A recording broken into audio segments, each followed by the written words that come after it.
Bueno, el mío se llama Elian. Cuenta la historia de un muchacho español que va a París y lo que le pasa allí. Era joven y deseaba ser Julio Cortázar. Había leído Rayuela hacía muy poco y desde entonces todo mi empeño se orientó en habitar en la ciudad que atravesaba el Sena. Quería recorrer sus puentes en busca de mi particular amada. La situación económica de mi familia bien podía sufragarme un año allí. Con la excusa de un sesudo seminario en la Sorbona, logré convencer a mi padre de la idoneidad de mi marcha. Toda la familia acudió a despedirme al aeropuerto, donde escuché recomendaciones y atendí lágrimas y encargos. Una vez montado en el avión, suspiré con alivio. Se iniciaba mi aventura y estaba ansioso por vivirla. Ya en París, tomé un taxi hasta el apartamento que mi padre había alquilado para mi estancia. Estaba ubicado en un segundo piso de la Rue Babin, casi en la intersección de la misma con el Boulevard Montparnasse. No está lejos de la Sorbona y es lo más decente que he encontrado, me dijo mi sensato progenitor. La zona me produjo una impresión grata y supe al instante que me amoldaría pronto a sus costumbres. Pese a las bandadas de turistas en busca de los famosos cafés inmortalizados por la bohemia del siglo XX, percibí un aire de barrio tranquilo, de lugar poblado por encantadores viejecitos en busca de su baguette diaria, de su porción de queso y de sus piezas de fruta. También animaban las calles personas con edades muy diversas, incluso niños que miraban sin asombro el escenario de su vida, acostumbrados desde que nacieron a desarrollarla en la ciudad que tantos añoran. Entré en el inmueble que ordenaban mis señas y sufrí el primer flechazo de mi vida. La recepción de los apartamentos estaba atendida por una mujer preciosa. Pequeña, grácil, con el pelo muy corto y unos ojos azules que todo lo controlaban, me saludó con una exquisita cortesía. Bonjour, monsieur, qu'est-ce que vous voulez? Bonjour, madame, je m'appelle Oscar Cifuentes. Bon, es el español que esperamos, chapurreó con gracia. ¿Habla mi idioma? Uno poco, bienvenido. Mientras cogía las llaves de mi apartamento, me dijo que se llamaba Elian y supe que Elian se había colado en una rendija de mi alma para siempre. Me ayudó con las maletas y me enseñó mi nuevo hogar mientras me daba instrucciones sobre el manejo de las llaves del agua, el cuadro de la electricidad, el aparato de aire acondicionado, el horno, la placa vitrocerámica, el tostador, frigorífico, la lavadora y demás electrodomésticos. Mi nueva residencia era reducida, pero bastante para mis necesidades. Una sala de estar con la cocina incorporada, un baño completo y una habitación para dormir, con una cama espaciosa y aparentemente cómoda y un buen armario. Todo se mostraba limpio y alegre con el sol del mediodía que se filtraba por los ventanales. A solas, deshice mi equipaje, constaté la comodidad de la cama y del sofá. Me di una ducha y limpio, bajé a tomar algo.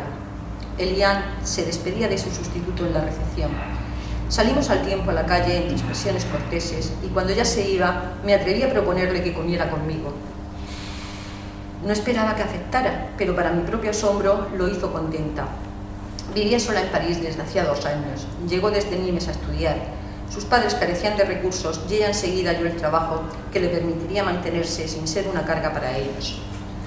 6 horas diarias, incluidos domingos y festivos, le llevaba a atender la recepción de los apartamentos y las demandas de los inquilinos. Y las cedía con gusto, pues gracias a esa tarea podía subsistir. Echaba de menos a su familia y lo que peor soportaba era comer y cenar sola. Por tal motivo, admitió con agrado hacerlo en mi compañía. Tras la comida, se prestó amable a hacerme un de Cicerone. A su lado descubrí el jardín de Luxemburgo. Soñadores, nos perdimos por aquel pulmón verde tan próximo a mi apartamento. En un banco alejado del bullicio nos contamos nuestras vidas sin apenas darnos cuenta. Todo París confabulaba para que se dieran las circunstancias idóneas para el amor. El tiempo primaveral, el sol tibio y lejanas melodías que alcanzaban nuestros oídos entregados a la escucha del otro. Cuando empezó a oscurecer, Elian adujo frente a mis súplicas que tenía que marcharse. «Te acompaño», me ofrecí y ella se dejó. Salimos al Boulevard Saint-Michel, atravesamos el puente del mismo nombre y en la isla, frente a la imponente Notre Dame, ya iluminada, quiso que nos despidiéramos. «¿Vives por aquí cerca?». Me respondió con evasivas. Estaba claro que de momento no quería que supiera dónde vivía. No insistí y me alejé en dirección contraria. Atravesé de nuevo el puente y me introduje en las atestadas calles de Lauchet, para desde ese punto dirigirme a la Sorbona. Retrocedí al Boulevard Saint-Germain y en una agradable terraza tomé algo sólido, sin que mi pensamiento se desviara un segundo de la imagen de Liane. Me había producido una honda impresión. Al flechazo inicial ante una mujer tan hermosa le sumaba el impacto de su manera de ser, tan cálida y distante al tiempo. En sus palabras, aparentemente alegres, se escondía un halo de tristeza. No era por hallarse sola en París, pues este hecho no la desasosegaba lo más mínimo. Su melancolía aparentaba ser intrínseca, proveniente de un escondido lugar de su memoria. Transcurrieron los meses y mi relación con Eliane se afianzó. Nos enamoramos como los dos jóvenes apasionados que éramos. Conseguí convencerla de que se viniera a vivir conmigo, a mi apartamento, y que dejara el trabajo, pues con los cheques de mi padre nos bastaba para atender las necesidades de los dos. Fueron los mejores días de mi vida, distribuidos entre el estudio, los paseos con Eliane y el descubrimiento tranquilo de París. Con la caída del sol nos encaminábamos hasta el Pont Saint-Michel de forma invariable y una vez allí decidíamos la ruta que más nos tentaba cada noche. Nunca conseguí enterarme del lugar donde había habitado Eliane hasta venirse a vivir conmigo.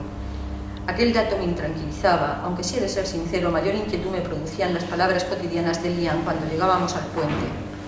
Algún día seré una con este puente, exclamaba con la mirada perdida en las profundidades del Sena. Jamás conseguí que se explayara en las razones de su frase, se limitaba a emitirla para mi desconcierto, aunque pronto olvidaba mi turbación en la animada charla de enamorados que proseguía. Tal vez Eliane atesoraba un secreto que no quería contarme, pero era una diminuta partícula en su mundo plagado de generosidad y confianza. Cuando tuve que regresar a mi país, la despedida fue muy dolorosa, apenas resistible para ambos, si no hubiera sido por mi promesa de volver con ella en breve y de conservar el contacto en la distancia. Eufórico, regresé a París a los 2 años y medio.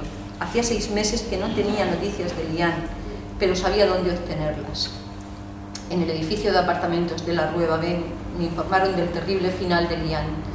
Se había arrojado al Sena desde el Pont Saint-Michel.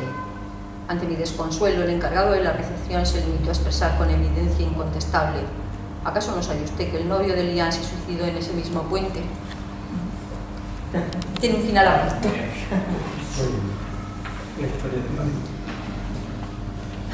Una historia con final abrupto.